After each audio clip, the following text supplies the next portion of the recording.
তো রাধে রাধে, জয় শ্রীকৃষ্ণ। না বা কেটে আনিনি, এই যে সব গোটা গোটা দিয়ে দিচ্ছে হাতের থেকে, মাছ কেটেও দেয় না, প্লাস্টিকও দেয় না। তা দেখা যায় কি কি মাছ নিয়ে এসেছি, আজকে নতুন একটা মাছ নিয়ে এসেছি। নতুন মানে কি, খেয়েছি এর আগে অনেক দিন আগে। এই যে রূপচাঁদা মাছ, এই দেখো বাবা, রূপচাঁদা মাছ খুব কমে পেয়েছি, 120 টাকায় পেয়েছি। 1-1.5 কিলো তো ওয়েট হবেই। হ্যাঁ, তোর তো আবার নাদা ভরে লাগে। আর আমার ফেভারিট মাছ এই যে লাইলন টিকা।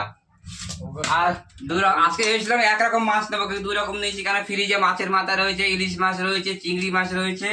সপ্তাহে সপ্তাহে তো মানে এলেই হাটে হাটে যেতে ইচ্ছা করে, আর হাটে গেলে তো একটু একটু মাছ আর পোষায় না।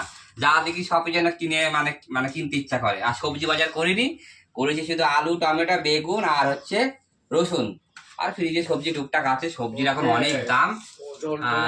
না ব্যাগে থকা থকা বিক্রি হয়, ওজন করে অনেক দাম হয়ে যেত। ওজন করে এগুলো 150 টাকা কিলো, 1 কিলোর উপরে আছে, 1 কিলো 300-400 গ্রাম তো হবেই না। হ্যাঁ, এটা রূপচাঁদা।